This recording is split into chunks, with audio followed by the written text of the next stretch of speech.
चलो देखो, शांत रहो।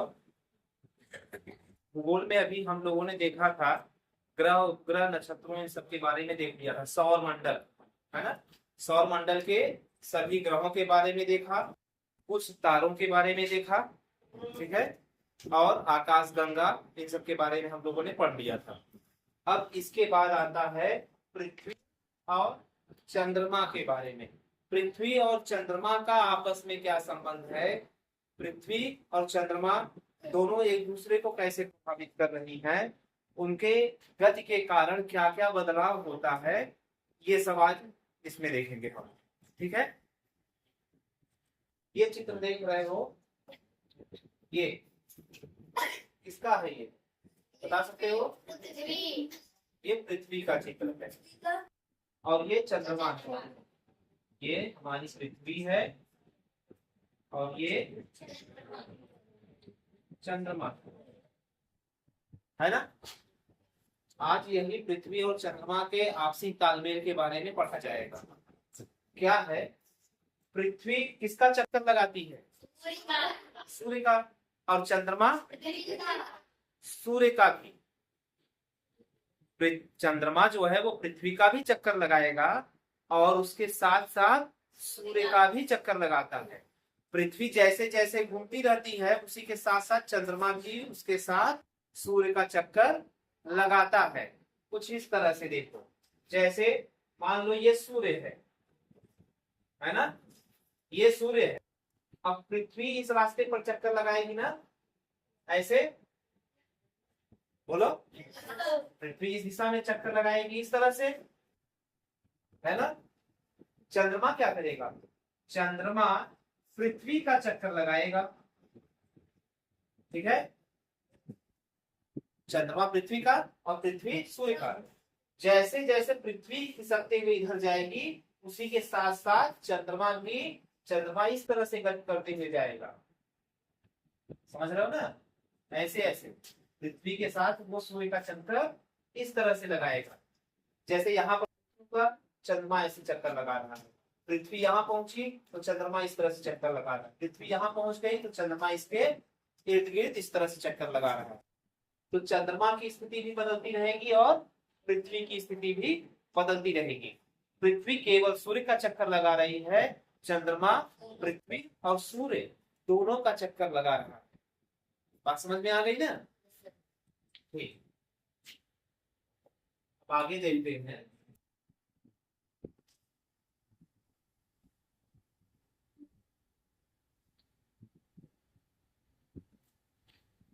चंद्रमा का वास्तविक चित्र है, चंद्रमा का टेलीस्कोप द्वारा लिया गया वास्तविक चित्र है। ये चित्र टेलीस्कोप से लिया गया है।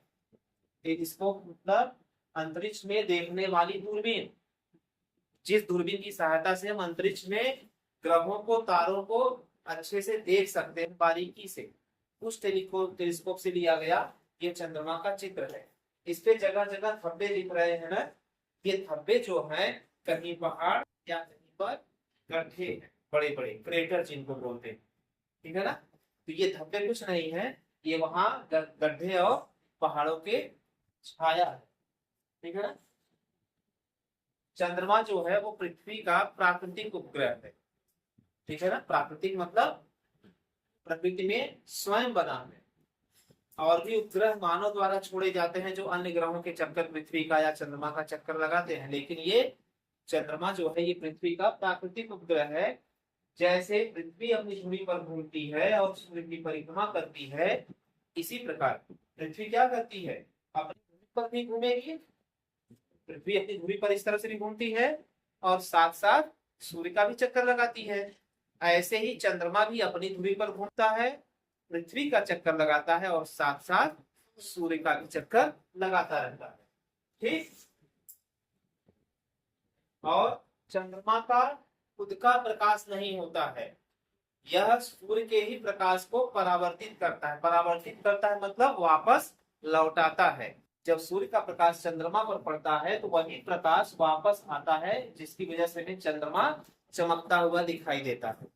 ठीक है, और ये जो प्रकाश होता है चंद्रमा से जो प्रकाश परावर्तित होकर के हमको दिखाई देता है, इस प्रकाश को पृथ्वी तक पहुंचने में 1.25 सेकेंड का समय लगता है। जैसे सूर्य से प्रकाश गया, चंद्रमा पर टकराया और वापस जब हमें पृथ्वी पर नजर आएगा, इतने आने में, चंद्रमा से पृथ्वी तक आने में 1.25 सेकेंड लगता है।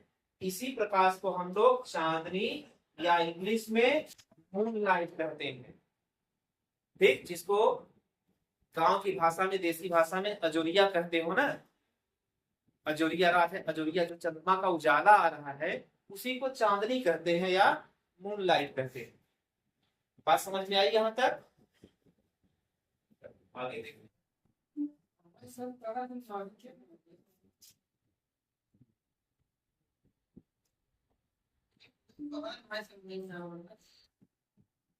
ये चीज देखो बहुत रोचक है, बहुत इंटरेस्टिंग चीज है। हम जितनी ताकत से पृथ्वी पर अगर उछलना चाहें, कुछ ऊंचाई तक जाएंगे, कोई इतना ऊपर जाएगा, कोई इतना ऊपर जाएगा, जिसकी जितनी क्षमता होगी। अपनी क्षमता के हिसाब से अगर तुम जंप लगाओ, कूदो इस तरह से, जितनी ऊंचाई तक जाओगे पूरी ताकत लगाने के बाद, उतनी ही ताकत अगर कभी चंद्रमा पर पहुंच गए और उतनी ही ताकत लगा करके चंद्रमा पर अगर जंप लगाओगे तो 6 गुना ज्यादा ऊंचे पर जाओगे। जैसे इस चित्र में दिख रहा है, चित्र में देखो, ये बच्चा अगर ये पृथ्वी पर 1 फीट ऊंचाई पर कूद पाता है, 1 फीट कितना होता है? इतना, 1 फीट इतना ही तो होता है।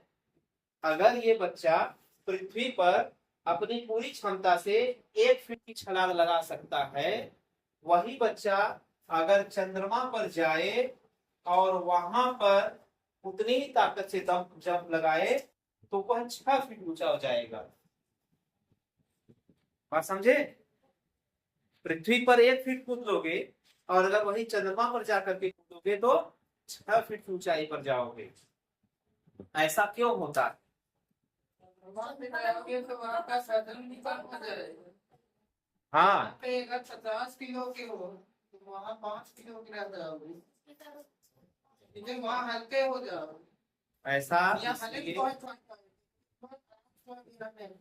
हाँ, ऐसा इसलिए होता है, गुरुत्वाकर्षण, ठीक है ना। गुरुत्वाकर्षण, गुरुत्वाकर्षण तुमको बताए थे पहली क्लास में, क्या होता है? गुरुत्वाकर्षण आकाशीय पिंडों के संबंध में प्रयोग किया जाता है। गुरुत्वाकर्षण एक प्रकार का बल है, खिंचाव है, जो आकाशीय पिंड लगाते हैं। एक आकाशीय पिंड दूसरे आकाशीय पिंड को गुरुत्वाकर्षण बल के कारण ही अपनी तरफ खींचता है, ठीक। तो इस तरह से सभी आकाशीय पिंडों के पास गुरुत्वाकर्षण शक्ति है, किसी के पास कम है, किसी के पास ज्यादा है। हम लोग पृथ्वी पर रहते हैं, पृथ्वी का जितना गुरुत्वाकर्षण बल है उसका 1/6 हिस्सा ही चंद्रमा पर लगता है। पृथ्वी पर जितना गुरुत्वाकर्षण बल है, चंद्रमा पर इसका 1/6 हिस्सा है, यानी कि 6वां हिस्सा, 6 टुकड़े कर दो तो 6वां हिस्सा ही केवल चंद्रमा पर गुरुत्वाकर्षण बल काम करता है। इसी गुरुत्वाकर्षण बल के कारण ही चंद्रमा पर हमें अपना वजन कम महसूस होता है। ऐसा नहीं तुम्हारे शरीर का वजन कम हो जाएगा, कम नहीं होगा, वजन तुम्हारा उतना ही है, लेकिन वहां गुरुत्वाकर्षण बल कम लग रहा है, जिसकी वजह से तुम चंद्रमा की तरफ कम खींचोगे और हमें अपना वजन हल्का महसूस होगा। झूला झूले हो ना सब लोग, बोलो। जब झूला इस तरह से ऊपर जाता है, एक बात से मान लीजिए बीच में है झूला ना, जब झूला ऊपर गया, ऊपर से जब फिर वापस आने लगता है, उस समय देखो तुमको ऐसा महसूस होता होगा कि मेरा शरीर हल्का हो गया, मैं तो एकदम आसानी से हवा में उड़ रहा हूं। क्यों? इसलिए ऐसा होता है कि जब अचानक से झूला नीचे आना शुरू होता है, ठीक है ना, तो तुम्हारी गति के कारण जो गुरुत्वाकर्षण बल लग रहा है पृथ्वी का, वह गुरुत्वाकर्षण बल, ये गति तुम्हारी गुरुत्वाकर्षण बल को कम कर देती है, जिसकी वजह से हमको अपना वजन हल्का महसूस होता है। ऐसे ही एकदम जैसे झूले पर महसूस होता है नीचे आते समय, ऐसा ही तुम्हें हल्का चंद्रमा पर महसूस होगा, ठीक है ना। इसी कारण से ये जो पृथ्वी पर 1 फीट की छलांग लगा पाते हैं, इसी कारण से, इसी गुरुत्वाकर्षण बल के कारण हम चंद्रमा पर 6 फीट की छलांग लगा पाएंगे। जैसे यहाँ पर तुम जमीन पर आराम से चल लेते हो, पैर जहां रखोगे वहीं पड़ेगा, चंद्रमा पर अगर चलोगे तो यहाँ पर 1 कदम, वहां पर 6 कदम। जैसे यहाँ पे तुमने 1 कदम यहाँ रखा ना, दूसरा कदम जब उठाओगे तो काफी दूर जाके पड़ेगा। क्यों? क्योंकि गुरुत्वाकर्षण बल कम है। जैसे ही तुम कदम रखोगे उछल जाओगे, उछलोगे तो काफी दूर जाके फिर पैर पड़ेगा। ऐसा लगेगा जैसे हवा में दौड़ रहे हैं, हवा में उड़ रहे हैं। ठीक।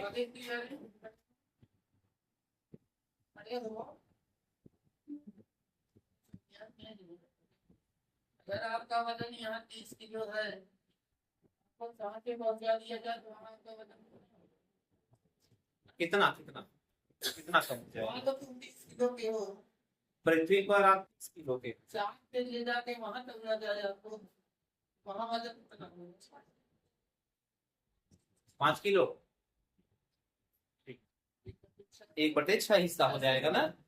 तो 6 पंचे 30, 5 किलो पे होगा। 5 किलो बना दिया। समझ गए ना। यहाँ 30 किलो हो, चंद्रमा पर 5 किलो का महसूस होगा तुमको। तुमको ऐसा लगेगा जैसे मैं 5 ही किलो का हूँ। कोई अगर उठाएगा तुमको चंद्रमा पर, उसको भी महसूस होगा मैंने 5 किलो का वजन उठाया है, 30 किलो का नहीं उठाया है। समझ गए? चलो बैठ। देखो चंद्रमा जो होता है, सुनो आप ध्यान दो, चंद्रमा को एक चीज ये समझो, रात में जब हम चंद्रमा को देखते हैं तो अलग अलग दिन हमको अलग अलग आकार में दिखता है ना। कभी पूरा दिखेगा, कभी थोड़ा कटा हुआ दिखेगा, कभी आधा दिखेगा, है ना। कभी रात में एकदम नहीं दिखता, पूरा अंधेरा ही अंधेरा दिखेगा, चंद्रमा नजर ही नहीं आएगा। इसको क्या कहते हैं? जो चंद्रमा घटता बढ़ता रहता है, इसको क्या कहा जाता है? चंद्रमा का घटना और बढ़ना। पढ़े हो यही चंद्रमा की कला है। ठीक, देखो समझो, इधर देखो, चंद्रमा जो है, जैसे पृथ्वी अपने अक्ष पर घूम रही है, ऐसे ही चंद्रमा भी अपने अक्ष पर घूमता है। ठीक है ना। अक्ष मतलब धुरी, अपनी धुरी पर घूमता है चंद्रमा भी। धुरी पर घूमने के लिए कितना समय लगाता है? एक चक्कर पूरा करने में 27 दिन 7 घंटे और 43 मिनट। इतना समय में एक चक्कर अपनी धुरी पर लगा लेता है। लगभग इतना ही समय पृथ्वी का चक्कर लगाने में भी लगता है। मतलब चंद्रमा जो है, जैसे ये पृथ्वी है, चंद्रमा जब अपनी धुरी पर इस तरह से घूमता है तो उसको 27 दिन 7 घंटे और 43 मिनट लगता है। लगभग इतना ही समय इसको पृथ्वी का भी चक्कर लगाने में लगता है। दोनों समय लगभग बराबर होता है। 27 दिन 7 घंटे 43 मिनट में अपनी धुरी पर घूमेगा और 27 दिन 7 घंटे 43 मिनट में लगभग पृथ्वी का भी चक्कर लगाएगा। ठीक। इसी चक्कर लगाने के कारण, अपनी धुरी पर घूमने और पृथ्वी का चक्कर लगाने के कारण सूर्य का प्रकाश चंद्रमा पर हर समय एक बराबर नहीं पड़ता है। ठीक है ना। हम पृथ्वी के जिस भाग से चंद्रमा को देखते हैं, जहां से हम चंद्रमा को देख पाते हैं, जब चंद्रमा चक्कर लगाता है पृथ्वी का, तो ऐसी ऐसी परिस्थितियों में गुजरता है जिससे कि चंद्रमा पर पड़ने वाला पूरा प्रकाश हमारी आंखों पर नहीं आ पाता है। इसीलिए चंद्रमा को कभी आधा, कभी पूरा और कभी दिखता ही नहीं है। ठीक है ना। चंद्रमा की इसी गति के कारण सूर्य का प्रकाश जब चंद्रमा पर पड़ता है तो अलग अलग समय पर चंद्रमा का हिस्सा भी अलग अलग रूप में दिखाई देता है। कभी पूर्ण रूप में दिखता है चंद्रमा, तो कभी नहीं दिखता, या कभी आंशिक रूप से दिखता है। आंशिक रूप से मतलब कुछ हिस्सा उसका दिखेगा, है ना। अब कौन सा हिस्सा कैसे दिखता है, कब पूरा दिखेगा, कब नहीं दिखेगा, ठीक, उसको आगे पढ़ेंगे। अभी ये देखो, चंद्रमा का वो हिस्सा जो सूर्य के सामने होता है वह चमकदार दिखाई देता है। क्यों चमकदार दिखेगा बताओ? पर सूर्य का प्रकाश पड़ेगा, इसलिए वह हिस्सा चमकदार दिखेगा। और जिस हिस्से पर नहीं पड़ेगा वो काला दिखेगा, अंधेरा रहेगा वहां पर, ठीक है ना। चंद्रमा पृथ्वी के चारों ओर परिक्रमा करता है। हम कभी कभी अंधेरे हिस्से और कभी कभी चमकदार हिस्से को देखते हैं, है ना। अब वह दिखता कैसे है, कब चमकदार हिस्सा दिखेगा, कब अंधेरे वाला हिस्सा दिखेगा, उसको आगे देखते हैं।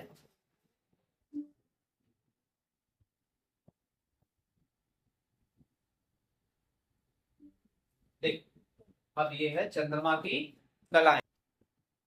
एक बार जरा इसको देख लेते हैं, फिर आगे एक चित्र है, उस चित्र के माध्यम से बहुत अच्छे तरीके से समझ में आ जाएगा चंद्रमा की कलाएं हैं क्या। ठीक, ये तुमने देखा, चंद्रमा को अलग अलग आकार रूप में देखते होंगे आप। कभी हंसिये जैसी आकृति का बन जाता है इस तरह से, है ना, कभी इस तरह से दिखता है, तो कभी आधा दिखता है, कभी पूरा दिखता है, कभी नजर ही नहीं आता। अलग अलग आकृतियों में दिखता है चंद्रमा हमको।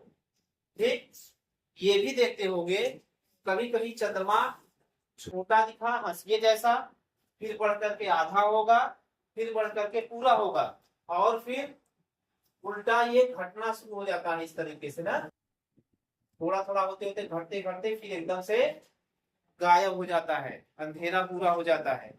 तो चंद्रमा का आकार बढ़ता है धीरे धीरे, पूर्ण रूप में दिखेगा, फिर धीरे धीरे घटते घटते एकदम से लुप्त हो जाता है। ठीक, अब देखो, जिस रात को चंद्रमा थाल के जैसा गोल दिखे, उस रात को पूर्णिमा या फुल मून कहा जाता है। जिस रात को चंद्रमा पूरा एकदम गोल चमकदार दिखता है, उस रात को पूर्णिमा या फुल मून, ठीक है ना, पूर्णिमा या फुल मून कहा जाता है। इसको याद कैसे करोगे? पूर्णिमा लिखा है ना, पूर्णिमा को पूर्ण समझो, जैसे पूर्ण, पूर्ण का मतलब क्या होता है? पूरा, पूर्ण का मतलब पूरा। और इंग्लिश में अगर कहा जाए फुल, तो फुल का मतलब पूरा। अगर पूर्णिमा की इंग्लिश तुमको न याद हो, तो पूर्णिमा यानी कि पूर्ण चंद्रमा, पूर्णिमा का मतलब पूर्ण चंद्रमा। अब उसी का इंग्लिश बना दो फुल मून, ठीक है ना, तो ये याद हो जाएगा। और जिस रात चंद्रमा बिल्कुल नहीं दिखाई देता है, जिस रात को चंद्रमा बिल्कुल नहीं दिखाई देता, उस रात को अमावस्या कहते हैं। अमावस्या, है ना, अमावस्या को इंग्लिश में न्यू मून कहा जाता है। यानी कि इस रात के बाद चंद्रमा का नया जन्म होगा। चंद्रमा इस रात के बाद अगली रात से फिर से वापस दिखना शुरू होगा, इसलिए इसको न्यू मून कहते हैं। न्यू माने नया होता है ना। अमावस्या को चंद्रमा एकदम से लुप्त हो गया है, अमावस्या की अगली रात से वह फिर से वापस थोड़ा थोड़ा दिखना शुरू होगा, और बढ़ते बढ़ते फिर पूर्णिमा को प्राप्त हो जाएगा, फिर पूर्णिमा की रात को पूरा दिखेगा। अमावस्या को इसीलिए न्यू मून कहा गया, क्योंकि अब अगली रात से वह नया जन्म लेगा, नए तरीके से फिर से दिखना शुरू हो जाएगा, ठीक है ना। एक महीने के समय में एक बार अमावस्या आती है और एक बार पूर्णिमा आती है, ठीक है ना। यही चंद्रमा का पूर्ण रूप में दिखना और फिर गायब होना, घटना और बढ़ना, इसी को कहते हैं चंद्रमा की कलाएं। अब समझे ना, चंद्रमा की कलाएं क्या है? चंद्रमा का आकृति धीरे धीरे बढ़ना, पूर्ण रूप में दिखना, और फिर धीरे धीरे घटते हुए लुप्त हो जाना, यही चंद्रमा की कलाएं होती है। ठीक, और देखो, जब अमावस्या की रात आएगी, अमावस्या की रात को क्या होगा? अमावस्या की रात को क्या होगा चंद्रमा के साथ? चंद्रमा पूरी तरह से गायब हो जाएगा, नहीं दिखेगा। ठीक, उसके बाद अगली रात से चंद्रमा धीरे धीरे बढ़ना शुरू होगा। अमावस्या की अगली रात से चंद्रमा धीरे धीरे बढ़ना शुरू होगा। ठीक, 14-15 दिन का समय लगेगा उसको बढ़ने में। धीरे धीरे धीरे धीरे बढ़ते बढ़ते 14वें-15वें दिन वह पूरे गोल आकार में, चमकदार गोल आकार में आ जाएगा। तो यह जो है बढ़ने वाला जो पखवाड़ा है, चंद्रमा के बढ़ने वाला जो पखवाड़ा है, जिस पखवाड़े में चंद्रमा बढ़ता है, ठीक है ना, जिस पखवाड़े में चंद्रमा बढ़ता है उस पखवाड़े को शुक्ल पक्ष कहते हैं। ठीक है ना, समझे ना। चंद्रमा जब धीरे धीरे बढ़ता है अमावस्या के बाद 14-15 दिन का समय लगता है। पखवाड़ा का मतलब क्या होता है, अभी ये समझो तब समझोगे। पखवाड़ा का मतलब होता है 15 दिवस का समय। 15 दिन के समय को पखवाड़ा कहते हैं, 7 दिन के समय को सप्ताह कहते हैं। ठीक, 29-30 दिन के समय को माह कहते हैं। अब समझे बात, पखवाड़ा क्या है। 7 दिन बीतेगा तो सप्ताह, 15 दिन बीतेगा तो पखवाड़ा। ठीक है ना। जब चंद्रमा पूर्णिमा को, अमावस्या को पूर्ण रूप से गायब हो जाता है, उसके बाद अगली रात से फिर बढ़ना चालू होता है। बढ़ते बढ़ते 14-15 दिन में पूरी तरह से चमकदार बन जाता है गोल। तो इस 15 दिन के समय को, इस 15 दिन के समय को शुक्ल पक्ष कहा जाएगा। ठीक है ना। शुक्ल पक्ष को गांव में उजाली रात भी कहा जाता है। ठीक है ना, उजाली रात।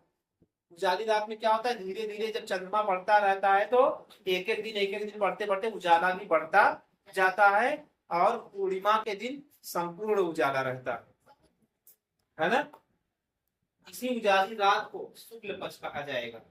और जिस दिन पूर्णिमा हो गया उस दिन पूरी तरह से उजाला है, संपूर्ण उजाला है चंद्रमा का, संपूर्ण प्रकाश आ रहा है पृथ्वी पर। उसके बाद फिर धीरे धीरे घटना शुरू होगा। जब घटना शुरू होगा उजाला धीरे धीरे घटना शुरू होगा। ठीक है ना। अब इस घटने की क्रिया को, जो 15 दिन लगेगा घटने में, इसको कहा जाएगा कृष्ण पक्ष।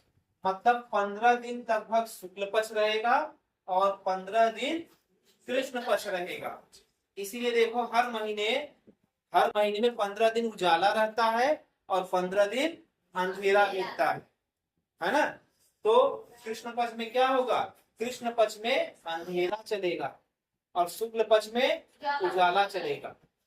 ठीक, इसको अगर याद करना हो तो कैसे याद करोगे, किस पक्ष में उजाला रहेगा, किस पक्ष में अंधेरा रहेगा। तो कृष्ण एक याद कर लो, कृष्ण पक्ष।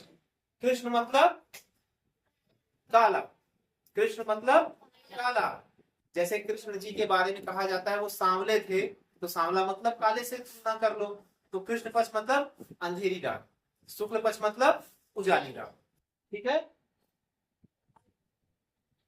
अब देखो, एक पूर्णिमा से दूसरे पूर्णिमा तक, मतलब एक पूर्णिमा आई संपूर्ण उजाला, फिर अगला चक्कर जब गया तो अमावस्या आएगा 15 दिन बाद, फिर पूर्णिमा आएगा, है ना।